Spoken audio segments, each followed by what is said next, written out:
आपके बलिदान का चढ़ाने वाला मेरी महिमा करता है, और जो अपना चरित्र उत्तम रखता है उसको मैं परमेश्वर का किया हुआ उद्धार दिखाऊंगा। आमीन। इसमें लिखा है धन्यवाद के बलिदान का चढ़ाने वाला क्या करता है? आवाज में क्या करता है? मेरी महिमा करता है। वचन में लिखा है कि जो धन्यवाद का बलिदान चढ़ाता है वो क्या करता है? परमेश्वर की महिमा करता है। और इसके साथ दूसरी वर्ष जो है उसमें लिखा है जो अपना चरित्र उत्तम रखता है उसको मैं परमेश्वर का उद्धार दिखाऊंगा। इंग्लिश में एक वर्जन है NIV, उसमें ऐसा लिखा है Those who sacrifice thanks offering honor me and to the blameless I will show my salvation. Blameless यानी कि जो निर्दोष है, जिसमें कोई दोष नहीं है। चरित्र उत्तम रखना यानी कि हमारे चरित्र में कोई दोष ना होना। जो अपने चरित्र को ब्लेमलेस रखता है, बिना किसी दोष के रखता है, परमेश्वर का वचन कहता है कि उसको मैं अपना उद्धार दिखाऊंगा। उसके जीवन में मैं अपना क्या दिखाऊंगा? उद्धार दिखाऊंगा। एक जगह हम वचन में पढ़ते हैं जब प्रभु यीशु मसीह कुएं के पास बैठे थे, वहां पर उनके पास एक लेडी आती है। कितने पति होते हैं उसके? प्रभु यीशु मसीह से बताते हैं ना उसके बारे में।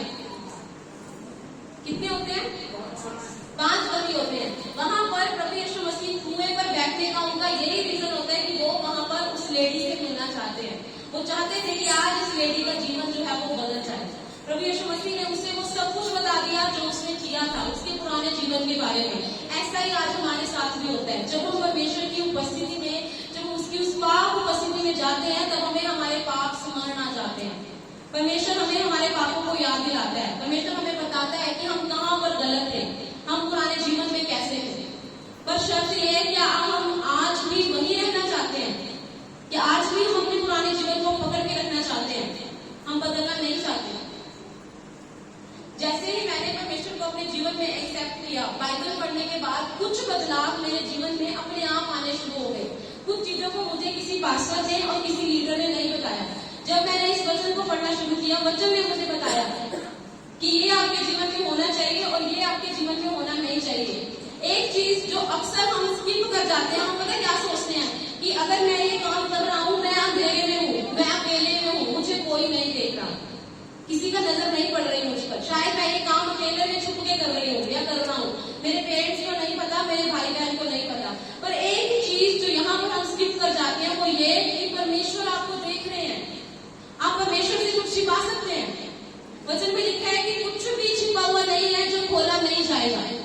अगर हम अंधेरे में जाकर भी कुछ करेंगे वो भी प्रकट हो जाएगा। न्याय के दिन में सब कुछ खुल जाएगा। अगर कितना भी हम छिप के कोने में डाला के भी कुछ करेंगे ना कि पास्टर जी की नजर से छिप जाएगा, शायद पास्टर जी को तो पता नहीं चलेगा। आज मैं चर्च नहीं गया, बोल दूंगा मेरे पेट में दर्द था, पास्टर जी को बिल्कुल बनाते हैं। अब मुझे एक बात बताओ, पास्टर जी को तो बना सकते हो, क्या परमेश्वर को हम बेवकूफ बना सकते हैं? क्या हम परमेश्वर को मूर्ख बना सकते हैं? परमेश्वर को तो पता है ना कि इसके पेट में दर्द है, कि इसके दिमाग में दर्द है, या कि इसका दिल ही सही नहीं है मेरे साथ, ये चर्च आना ही नहीं चाहता है। परमेश्वर इस चीज को जानते हैं। कई बार हम इससे भ्रम में होते हैं कि शायद मैं कोने में जाके छिप करके कुछ गलतियों को, कुछ गलत बातों को और कुछ गलत चीजों को कर लूंगा और परमेश्वर मुझे नहीं देख रहे, वो मेरा बदला नहीं लेंगे। ऐसा नहीं है। मैं आपको बताना चाहती हूँ कि परमेश्वर आपको देख रहे हैं, परमेश्वर आपको देख रहे हैं। वचन में लिखा है कि वो इतनी देर के लिए भी हमें अकेला नहीं छोड़ते कि हम अपने खुद को निकल सके। वो इतने समय के लिए भी हमें अकेला नहीं छोड़ते, उनकी नजरें सदैव हमारे ऊपर रहती है। एक छोटी सी बात है, खाना बनाते हुए लेडीज को आदत होती है ऐसे, कई बार हम अगर प्याज काटते हैं, अगर टमाटर काटते हैं ना, तो धीरे से हमारे मुंह में भी चला जाता है काटते काटते। होता है कि नहीं होता? कई बार हम ऐसे करते हैं, अगर मटर छील रहे हैं ना तो वो भी हमारे मुंह में चला जाता है धीरे धीरे। इन छोटी छोटी चीजों के लिए भी मुझे पवित्र आत्मा परमेश्वर ने सिखाया, मुझे प्रभु ने सिखाया कि ऐसा नहीं करना है। अगर आप खाना बना रहे हो तो धन्यवाद करो, सबसे पहले प्रभु का धन्यवाद करके फिर लोगों को दो। आपको ऐसा नहीं करना है।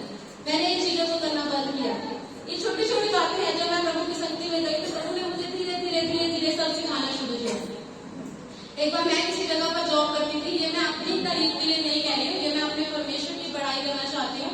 मैं एक जगह आइडिया के ऑफिस में जॉब करती थी, वहां पर सारा जो कैश था ना उनका, वो मैं देखती थी, उनके कैश का सारा मेरे हाथ में था। तो एक कस्टमर मेरे पास आया, उसको मैंने देने थे 200, गलती से मैंने उसे 400 रुपए दे दिए, और वो उतना ही जब मैंने शाम को कैश में टैली किया तो 200 रुपए कम थे। मुझे हो गई टेंशन कि 200 रुपए कम हो गए तो कहाँ गए, पर मेरा दिमाग चल रहा था, मुझे याद आ गया कि शायद मैंने उसे डबल दे दिया। मैंने जाकर के अपने सर को बता दिया कि सर ऐसे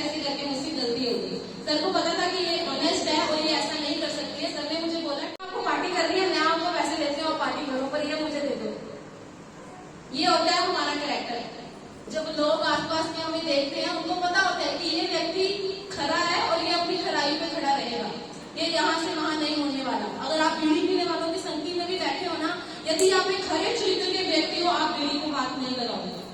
अगर आप दारू पीने वालों की संगति में बैठे हो और अगर आप एक खरे चरित्र के व्यक्ति हो, आप दारू नहीं पियोगे। हो सकता है ऐसा, वैसे ऐसा बहुत रेयर होता है। कई बार लोग ऐसे कहते हैं ना, वो मेरे दोस्त ने मैंने पिलाती हूँ, मैं पीना नहीं चाहता थी और मैंने तक मेरा ब्रेक उठा तो मैं भी लगा लिया एक बैठ। ऐसे ही होता है ना कई बार कि मेरे फ्रेंड्स ने मुझे दे दी।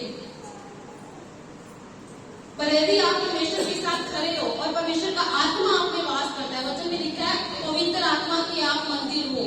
हम सब पवित्र आत्मा के मंदिर हैं और हम उसके मंदिर को नाश नहीं कर सकते हैं। यदि सच में उसका आत्मा हमारे अंदर वास करता है तो उसका आत्मा हमें कायल करेगा, उसका आत्मा हमें उस गलत को करने से रोकेगा, उसका आत्मा हमें बताएगा कि ये गलत है, आपको इस रास्ते पे नहीं जाना, आपको ये नहीं करना। पर हमें जरूरत है कि हम अपनी खराई पर खड़े रहें, हम अपने कैरेक्टर को उसके सामने सही रखें कि हमारा परमेश्वर ये बोल सके हमारे लिए कि जो अपना चरित्र उत्तम रखता है उसको मैं परमेश्वर का किया हुआ उद्धार दिखाऊंगा। हमारा जो कैरेक्टर है वो ब्लेमलेस हो, हमारा चरित्र ब्लेमलेस हो, ताकि कोई हमारे ऊपर दोष ना लगा सके। स्पेशली इस समय में उन लोगों से कहना चाहूंगी जो प्रेयर टीम में है, इस कलीसिया से जो प्रेयर टीम के सदस्य हैं, वो इन बातों का खास ध्यान रखें कि आपके ऊपर कोई उंगली ना उठा सके, कभी कोई आपके ऊपर दोष ना लगा सके कि ये कलीसिया के वो खंबे हैं जो प्रार्थना करते हैं, ये कलीसिया के वो खंबे हैं जो प्रेयर टीम के मेंबर हैं, इनके जीवनों को क्या हो गया।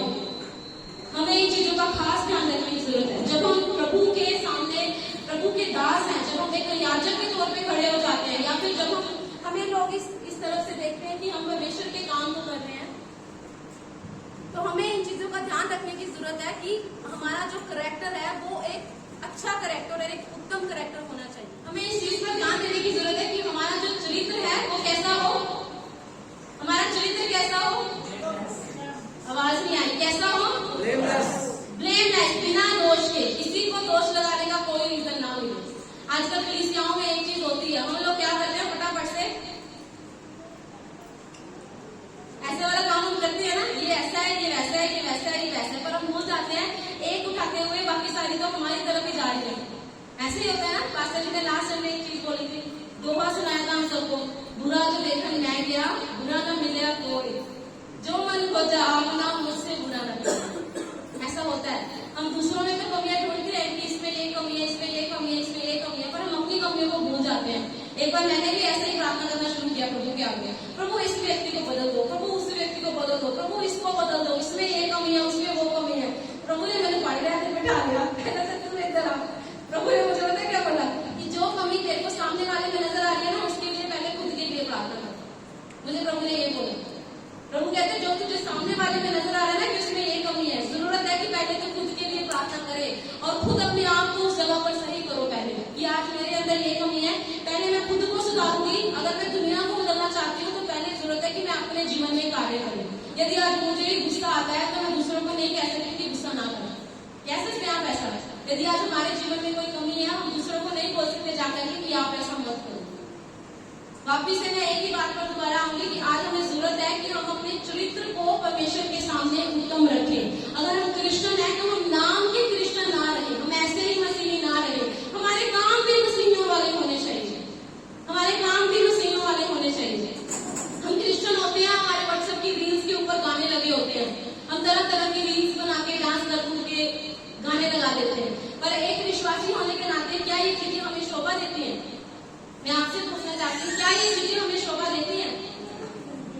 हम दो काम तो एक साथ नहीं कर सकते ना। अगर हम बोले कि मैं एक मुंह से गाली भी दूंगी और मैं एक मुंह से परमेश्वर को प्रभु प्रभु भी पुकारूं, मैं उसकी आराधना भी करूं, मैं दो चीजें एक साथ नहीं कर सकती। यदि हम प्रभु के लोग कहलाते हैं, यदि हम उसके बेटा बेटी हैं, तो हमारे काम भी वैसे होने चाहिए कि परमेश्वर हमारा घमंड से कह सके, जैसे यूब के लिए बोला था तूने मेरे दास को देखा है, वैसा ही परमेश्वर हमारे लिए भी कह सके कि तूने मेरे दास या दासी को देखा है। आज मुझे खुशी होती है, मुझे इस चीज की खुशी नहीं होती कि मैं, हाँ उस चीज की खुशी है कि मैं इनकी वाइफ में पास्टर जी की, पर मुझे उस चीज से कहीं ज्यादा, अगर लोग मुझे इस चीज से जाने कि ये पास्टर जी की वाइफ है या फिर ये चर्च में है या फिर इनकी जो परिवार है इनकी बहू है, मुझे इन चीजों से इतनी खुशी नहीं होती। मुझे खुशी इस चीज से होती है जब कोई मुझे परमेश्वर की बेटी करके जानता है, मुझे इससे ज्यादा खुशी मिलती है। जब कोई कहता है कि वो परमेश्वर की दासी है, ये परमेश्वर की बेटी देखी है और इसमें वो बातें नजर आती हैं जो परमेश्वर के दास्तों में होनी चाहिए। ये चीजें आज मुझे ज्यादा खुशी देती है जब कोई व्यक्ति इन चीजों के द्वारा मेरी पहचान करता है। ये होती है हमारी असली पहचान।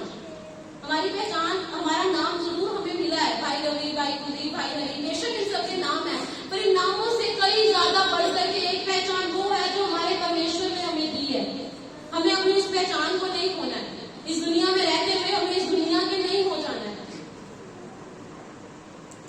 जब हम इस दुनिया में रहते हैं, दुनिया की चीजों को देखते हैं, दुनियावी लोगों में रहते हैं, वचन में लिखा है धोखा ना खाओ, बुरी संगति अच्छे चरित्र को बिगाड़ देती है। बुरी संगति अच्छे चरित्र को, आवाज नहीं आई, बुरी संगति अच्छे चरित्र को अभी भी नहीं आई। बुरी संगति अच्छे चरित्र को बिगाड़ देती है। बुरी संगति जो है वो हमारा कैरेक्टर कितना भी अच्छा क्यों ना हो, अगर हम बुरी संगति में हैं, एक खराब सेब बाकी सारे सेब को खराब कर देता है, वो हमारे कैरेक्टर को खराब कर देता है। तो अच्छा है जो हमारे आसपास का इन्वायरमेंट है वो भी गॉडली हो, हमारा जो फ्रेंड सर्कल है वो गॉडली हो। जब मैं पहले जिस मिनिस्ट्री के साथ जब मैं सेवा करती थी ना, वहां पर जो मेरे लीडर थे, उस दीदी ने मुझे बताया था, कहती आपके जीवन में ना हमेशा एक पौलुस और एक बरनबास, कहते ऐसे दो व्यक्ति आपके जीवन में होने चाहिए। पौलुस एक व्यक्ति जो आपके ऊपर हो, जो आपको लीड करे, जिसको आपकी जवाबदेही हो, जिसको आप बता सको कि जो आपके ऊपर एक अगुवे की मानी हो, और एक ऐसा व्यक्ति होना चाहिए आपके अंदर जिसके जीवन में आप कुछ बोल सको, जिसको आप सिखाओ। यदि आज मैं यहाँ पर खड़ी हूँ तो मेरा फर्ज बनता है कि यदि मैं इस पृथ्वी पर हूँ, अपनी मौत से पहले मैं अपने जैसे और 2, 3, 4, 5 लोग खड़े करके जाऊँ। ये मेरी जिम्मेवारी है और ये आप सबकी भी जिम्मेवारी है। यदि आप यहाँ पर बैठे हैं तो भाई रवि की, भाई कुलदीप की, भाई हरि की और बहनों में भी बहुत सारी बहनें, आपकी जिम्मेवारी है कि आप अपने जैसे 4, 5, 7, 8 जितने लोग हो सकता है खड़े करके जाओ। जैसे आपको परमेश्वर ने बदला वैसा ही आप उनके अंदर इम्पार्ट करो, अब वैसा ही उनके अंदर बीज बो दो, अब वैसा ही उनके अंदर बीज दे दो। जो परमेश्वर ने मुझे दिया, मेरी कोशिश होती है जहां पर भी मैं जाऊं वो बीज वहां पर भी बो दो। आज मेरी इस कलीसिया में भी कोशिश है, यदि इस कलीसिया में किसी एक व्यक्ति का जीवन भी मैं छू सकूं तो मुझे खुशी होगी। मैं उसके लिए भी परमेश्वर का हाथ उठा के धन्यवाद करूंगी। यदि मेरे द्वारा कोई एक व्यक्ति भी छूट जाए, कोई एक व्यक्ति जो है वो नरक में ना जाए, वो स्वर्ग का रास्ता पकड़।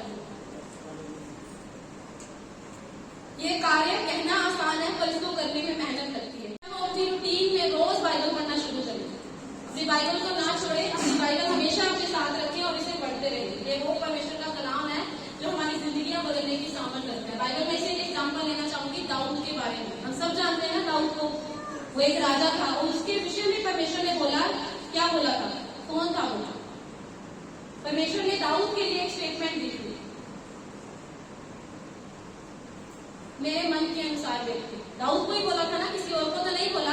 दाऊद एक वो व्यक्ति था जिसके लिए परमेश्वर ने बोला कि ये मेरे मन के अनुसार चलने वाला व्यक्ति है, परमेश्वर के हार्ट के साथ चलने वाला व्यक्ति है। इतना उसने इतनी लड़ाइयां लड़ी, उसने गोलियत को मारा, ऐसी अद्भुत सामर्थ उसके द्वारा कार्य करती थी, इतने सारे युद्ध उसने जीत लिए, बहुत सारे काम जो है परमेश्वर की सामर्थ के द्वारा उसने किए, पर उसके भी जीवन में पाप आ गया।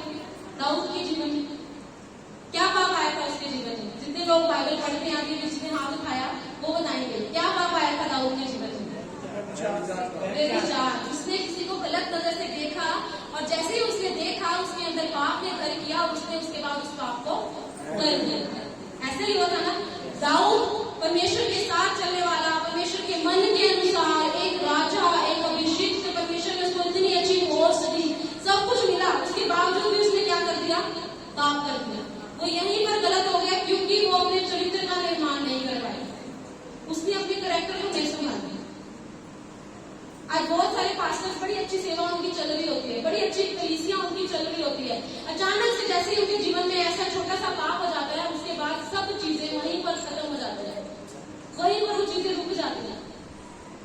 मैंने एक बुक पढ़ी थी, उसमें किसी पास्टर के बारे में जिक्र था, उनकी भी ऐसे बहुत बड़ी कलीसिया थी, काफी कॉम्प्लिकेशन थी उनके साथ, बहुत सारे लोग जुड़े हुए थे, उनके जीवन में भी ऐसा ही व्यभिचार आया। उन्होंने कलीसिया में किसी लेडी के साथ ऐसा गलत काम किया, उसके बाद से वो बात धीरे धीरे फैलनी शुरू हो गई और उनकी कलीसिया वहीं पर ठप हो गई, बंद हो गया परमेश्वर का काम। आज हमें जरूरत है कि हम इस चीज के ऊपर कार्य करें, हम अपने कैरेक्टर को संभालें, अपने कैरेक्टर को बनाएं। यदि हम चाहते हैं कि परमेश्वर हमें अपने अभिषेक से भरे, परमेश्वर हमें इस्तेमाल करें,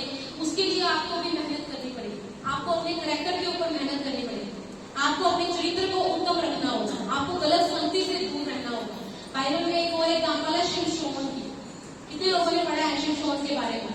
वो बचपन से ही नाज़िर था, छोटे होते से ही वो नाज़िर था ना, उसने भी ये गलती करी। उसके साथ परमेश्वर की सामत अद्भुत रीति से कार्य करती थी। इस तरह परमेश्वर उसके साथ होकर कार्य करते थे। कितना उसमें वो था, दम था, कितना ज्यादा उसके अंदर सामत थी। और उसने क्या किया था, अपना सीक्रेट उस लेडी को बता दिया, वो भी पाप में गिर गया। उसको पता भी था कि ये चीज जो है ये मेरी कमी है, इसके द्वारा मैं नाश हो सकता हूँ। उसके बावजूद वहां पर उसने गलती करी, वो पाप में गिरा, उसके बाद से ही नष्ट हो गया सब कुछ। ऐसी छोटी छोटी गलतियों के दौरान हमारे जीवन में भी ऐसे ही पाप और शैतान एंटर हो जाता है, और वो छोटे से रास्ते से आता है, धीरे धीरे धीरे करके वो बड़ा हो जाता है, और परमेश्वर का वचन हमारे जीवन से बाहर निकल जाता है। रह जाता है क्या?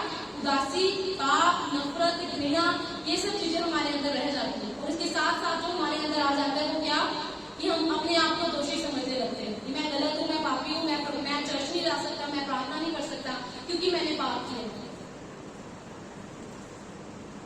यदि वचन जानने के बावजूद, यदि इस सब को जानने के बावजूद भी हम अगर बार बार सेम गलती को रिपीट करते हैं, तो आप सब और मैं प्रभु यीशु मसीह को क्रूस पर चढ़ा रहे हैं।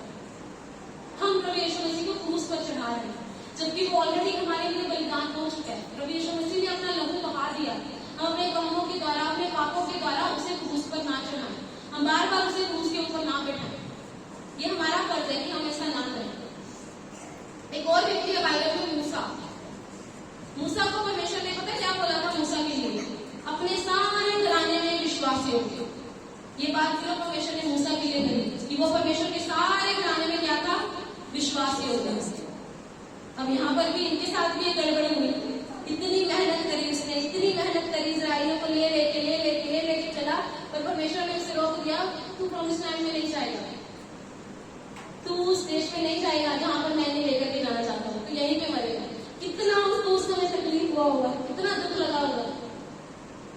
आज अगर जितने भी लोग यहाँ पेट के बैठे हैं, फॉर एग्जाम्पल अगर आपको किसी व्यक्ति को पास्टर जी कह दें कि 3-4 दिन तो वही बाहर रहेगा, तो कोई मीटिंग में अंदर नहीं आएगा, हमें भी दुख होगा ना कि मैंने इतनी देर से इतनी मेहनत की है और आज मुझे ही अंदर नहीं आने दिया जा रहा, आज मुझे ही बाहर निकाल दिया। कई बार छोटी छोटी बातें जो हमारे जीवन में होती हैं, उसके द्वारा हम परमेश्वर के आत्मा को क्रोधित कर देते हैं, हम उसको शोकित कर देते हैं। अच्छा, कहते हैं कि पवित्र आत्मा को ना बुझाओ, उसको शोकित मत करो। हम अपने कामों के द्वारा, अपनी छोटी छोटी गलतियों के द्वारा हम उसे शोकित करते हैं, हम उसके क्रोध को अपने ऊपर लेकर के आते हैं। बहुत माइनर मिस्टेक होती है कई बार। बहुत ध्यान से, बहुत सतर्कता से हमें चलने की जरूरत है। जब हम एक विश्वासी हैं, जब हम एक मसीही हैं, हमें इस बात का बहुत ध्यान रखने की जरूरत है कि हमारे आसपास के लोग हमें देख रहे हैं, वो हमारा जीवन हमें देख रहे हैं। हम 2 आंखों से देख रहे हैं, कितनी आंखें हमें देख रही हैं। मुझे यहाँ पर खड़े हुए कितनी आंखें देख रही हैं। अगर मैं आज इतनी सारी बातें यहाँ पर बोल लूँ और इनमें से जो चीजें मेरे जीवन में नहीं है, कल को लोगों के मेरे ऊपर उंगली उठाएं, पास्टर जी बातें बढ़िया बोला कर दिया है ना, जीवन चित्र कुछ है एक खुद का करते ही है, जो बोलते हैं और जो चलते ही है। पहले मुझे बड़ा गुस्सा आता था, शादी से पहले 2 दिन पहले की बात कर रही हूँ, मुझे बड़ा गुस्सा आता है और गुस्से में मैंने किसी को कुछ भी बोल देना, फिर मैंने देखना नहीं कि मैंने क्या बोला। प्रभु ने मुझे इस बात के ऊपर सिखाया। प्रभु ने मुझे बताया कि यदि मैं प्रभु की दासी हूँ और यदि मैं प्रभु का काम करना चाहती हूँ, तो मुझे इसके ऊपर कार्य करना है, मुझे इसके ऊपर कार्य करना है। तो मैंने इस चीज को समझा कि अगर मुझे परमेश्वर का काम करना है, तो सबसे पहले मुझे अपनी अच्छी गवाही अपने परिवार में खड़ी करनी है, ताकि कल को जब मैं पुलपिट पे खड़ी हूँ, मेरे परिवार का कोई व्यक्ति उठ के ये ना कह दे कि खुद का इधर ही काम कर दिया, कल मुझे सिखा दिया। इस चीज को मैंने समझा कि अगर मैं परमेश्वर के वचन को लेकर खड़ी हूँ, तो कल को मेरा अपना परिवार जो है वो मुझ पर ऐसे करके उंगली ना उठा सके। पहले मुझे एक अच्छी टेस्टमनी अपनी फैमिली के बीच में खड़ी करनी है। मुझे अपनी फैमिली को वैसा बन के दिखाना है जैसा परमेश्वर के बेटा को, परमेश्वर की बेटी को होना चाहिए। यदि हम चर्च में आकर के एक अच्छा बिहेव दिखा रहे हैं, पर हमारे घर के लोगों से, हमारे पारिवारिक मेंबरों के साथ हमारा स्वभाव सही नहीं है, तो ये भी हमारे जीवन में एक गलती है। सबसे पहले हमें जरूरत है कि हम अपने परिवार के मेंबर्स के साथ एक सही रिश्ता बनाएं, उनके साथ एक अच्छा बर्ताव करें, उनके साथ अच्छे से पेश आए, ताकि वो हमारी एक अच्छी गवाही दे। ऐसा ना हो कि वो ही हमारे बारे में गलत बातें बोले कि जो चीजें ये बोल रहे हैं इनके जीवन में तो है ही नहीं, ऐसा ना होने पाए। एक और व्यक्ति है जिसके बारे में हम बात करेंगे, वचन है यूसुफ। सुना है ना सबने यूसुफ के बारे में? उसके जीवन में भी पाप आया था, उसने कर दिया था, यूसुफ ने भी कुछ गलत किया था। कितने लोग कहते हैं नहीं, यूसुफ ने कुछ गलत किया था? आवाज नहीं आती। अरे आपको कॉन्फिडेंस है तो जोर से बोलो ना, यूसुफ ने कुछ गलत किया था? नहीं किया था। यूसुफ के पास कितना अच्छा मौका था, कितना अच्छा मौका था। अगर आप आज हमें मिले ऐसा मौका, कौन छोड़ना चाहेगा?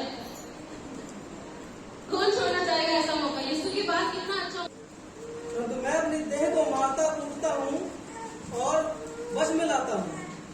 ऐसा ना हो कि औरों को प्रचार करके मैं आपकी किसी रीति से निकम्मा ठहरूं। आमीन। मैं अपनी देह को क्या करता हूँ? मारता कूटता और वश में लाता हूँ, ताकि औरों को प्रचार करके मैं निकम्मा ना ठहरूं। इस चीज की आज हमें जरूरत है कि हम अपने आप को जो है टेस्ट करें, हम अपने आप को जांचें, हम अपने आप को परखें कि जो चीजें मैं लोगों को बता रहा हूँ क्या वो मेरे जीवन में है। मैं जिन कामों को करने के लिए लोगों को रोक रहा हूँ, क्या मैं मुझे तो वो काम नहीं कर रहा? हम अपनी देह को मारे चुके उसे वश में लेकर के उसको गलत काम करने से रोकें, अपनी जीभ को झूठ बोलने से रोकें, अपनी जुबान को किसी की निंदा चुगली बुराई करने से रोकें। ये सबसे फेवरेट काम होता है स्पेशली लेडीज का, इकट्ठे होकर के चुगलियां करना, दूसरों के बारे में बातें करना। यदि आज हमारे जीवन में इस चीज का भी आत्मा काम कर रहा है तो हमें जरूरत है कि हम उसको प्रभु यीशु के नाम से डांटे कि मुझे चुगलियां करने वाला नहीं बनना। यदि आप सच में चाहते हो ना कि कोई व्यक्ति चेंज हो, बजाय उसकी चुगली करने से आप उसके लिए प्रार्थना करो नाम लेके। इतना ही आपको बोझ आ रहा है, इतना ही आपको तकलीफ हो रही है किसी व्यक्ति के लिए, तो इससे अच्छा कि आप उसकी बैठ करके चुगली करें, उसका नाम लेकर के प्रार्थना करनी शुरू कर दो, तो व्यक्ति बदल जाएगा। ऐसा ही होगा ना कि चुगली के द्वारा बदलेगा। अगर हम बैठ के बातें करेंगे कुछ नहीं होने वाला। अगर आप घुटने टेक करके प्रार्थना करोगे तभी परमेश्वर का कार्य होगा। इसलिए हम अपनी देह को क्या करें? मारे भूखे और उसे वश में लेकर के आए। एक निकालेंगे 1 कुरिन्थियों उसका 10 अध्याय। इस चैप्टर को ध्यान से देखेंगे। जितने लोगों के पास बाइबल है और जितने लोग वचन पढ़ सकते हैं वो सब अभी अपनी बाइबल को हाथ में लेंगे और हम ध्यान से इन वचनों को पढ़ेंगे। 1 कुरिन्थियों उसका 10 अध्याय। और जो लोग नहीं पढ़ सकते हैं वो सुनेंगे।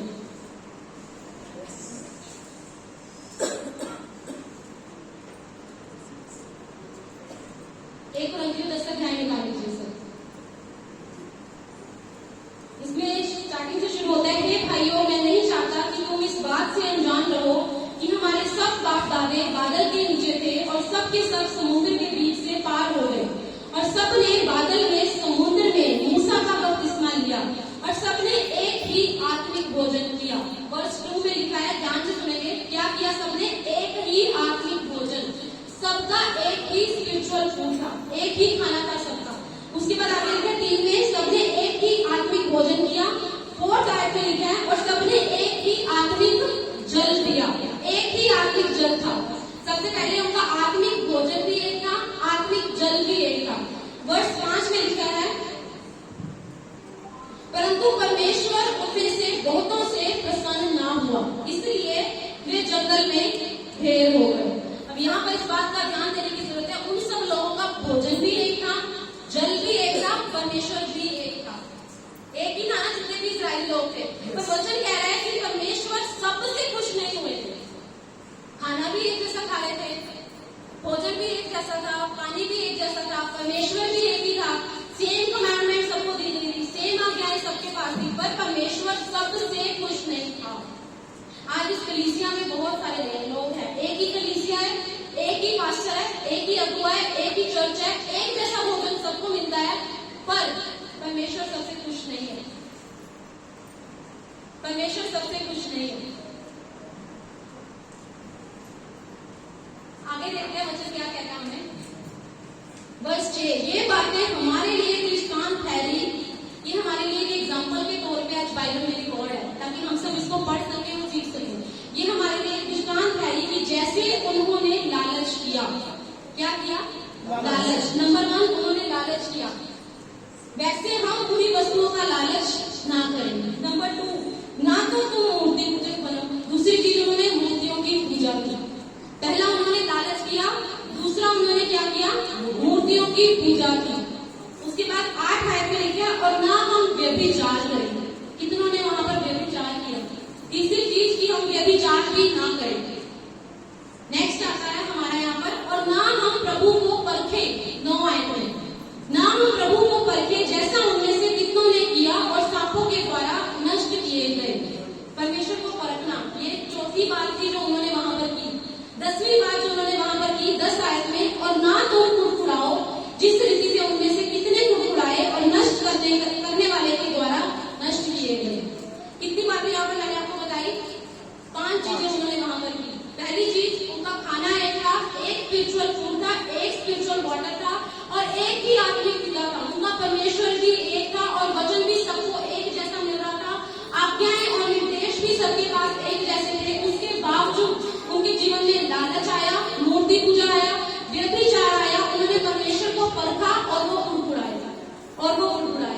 कि परमेश्वर हमें मारने के लिए यहाँ पर लेकर के आया है। हम वहीं पर अच्छे थे, मिस्र की गुलामी में हम ज्यादा अच्छे थे, परमेश्वर भूखा मारने के लिए यहाँ पर लेकर के आया है। उन्होंने परमेश्वर का दोष लगाना शुरू किया, वो परमेश्वर के ऊपर कुड़कुड़ाए। इसके आगे लिखा है 11 आयत में, परंतु ये सब बातें जो उन पर पड़ी दृष्टांत की रीति पर थी और वे हमारी चेतावनी के लिए लिखी गई है। चेतावनी को इंग्लिश में कहते हैं वार्निंग। ये हम सबके लिए एक वार्निंग के तौर पे इस बाइबल में है कि जैसे वहां पर उन लोगों में से कितनों ने किया, आज हम ना करें। उनमें से सारे जो थे वो उस टाइम पे नहीं पहुंचे थे, बहुत सारे लोग रास्ते में मर गए थे। यदि हम परमेश्वर की वाचाओं को, परमेश्वर के बातों को, परमेश्वर की आशीषों को अपने जीवन में देखना चाहते हैं, तो आज हमें भी जरूरत है कि हम परमेश्वर की विधियों और निर्देशों के अनुसार चलें। हम परमेश्वर की आज्ञाओं का उल्लंघन ना करें। जो सीमाएं, जो बाउंड्रीज परमेश्वर के द्वारा हमारे लिए ठहराई गई है, उन बाउंड्रीज को ना लांघे। हम उन बाउंड्रीज के अंदर रह करके उन कार्य को करें जो हमारा परमेश्वर चाहता है कि हम करें। हम लालच ना करें, हम अपने प्रभु को परखें ना, उसकी परीक्षा ना लें, ना मुस्कुराएं, ना मूर्ति पूजा और ना व्यभिचार। ऐसे ऐसे काम हमारे जीवन में आज नहीं होने चाहिए। 12 आयत को ध्यान से पढ़ेंगे, इसमें लिखा है, इसलिए जो समझता है, इसलिए जो समझता है मैं स्थिर हूं, वह चौकस रहे कि कहीं गिर ना पड़े। आमीन। अगर यदि हम में से बहुत से लोग ऐसा समझते हैं कि मेरे जीवन में ना तो लालच है, ना तो मैं मूर्ति पूजा करता हूँ, ना मैं व्यभिचार करता हूँ, ना मैं प्रभु को परखता हूँ और ना मैं मुस्कुराता हूँ, तो प्रभु का वचन आज आपसे कहता है कि यदि आप समझते हैं कि मैं स्थिर हूँ, तो चौकस रहो कि कहीं गिर ना जाओ। आपको चौकस रहने की जरूरत है कि कहीं गिर ना जाओ, क्योंकि शैतान तैयार खड़ा है कि वो कब किसको फाड़ खाए। वो इस ताक में है कि कब कोई प्रभु का दास गिरे और मैं उसको पकड़ूं और उसको खाऊं। यदि आपको लगता है कि ये सब चीजें मेरे जीवन में नहीं है, फिर भी आपको अलर्ट रहने की जरूरत है कि कहीं आप गिर ना जाए। आप शैतान को अवसर ना दे दे अपने जीवन में कार्य करने का। तुम ऐसी किसी परीक्षा में नहीं पड़े जो मनुष्य के सहने से बाहर है। परमेश्वर सच्चा है और वह तुम्हें सामर्थ्य से बाहर परीक्षा में ना पड़ने देगा, वर परीक्षा के साथ विकास भी करेगा कि तुम सह सको। हमारा परमेश्वर हमारे साथ है। ये सबसे बड़ी बात है कि हम चाहे किसी भी सिचुएशन में क्यों ना हो, हम चाहे कहीं भी क्यों ना हो, हमारा परमेश्वर हमारे साथ है। वो हमें रखे, हमारा एक अच्छा आदर्श, हमारा एक अच्छा अगुआ, हमारा एक अच्छा कंफर्टर, हमारा एक सलाहकार प्रभु यीशु मसीह हमारे साथ है। हमें उनकी तरफ अपनी नजरों को लगाना है, हमें उनकी तरफ अपनी निगाहें लगानी है। जब कभी भी आप ऐसी किसी सिचुएशन में गिरो जहां पर आपको समझ ना आए कि अब मैं क्या डिसीजन लूं, अब मैं क्या करूं, मैं इस सिचुएशन को कैसे हैंडल करूं, तो आपको उस सिचुएशन में ये सोचना चाहिए कि यदि यहाँ पर प्रभु यीशु मसीह होते तो वो क्या करें। जहां पर आज मैं खड़ा या खड़ी हूं, यदि यहाँ पर यीशु मसीह होते तो वो किस तरह रिएक्ट करते। अगर आप वहां पर ये सोचेंगे ना, तो आपका डिसीजन बदल जाएगा। जो मैन मेड डिसीजन है वो चेंज हो जाएगा और वो गॉड मेड डिसीजन में कन्वर्ट हो जाएगा।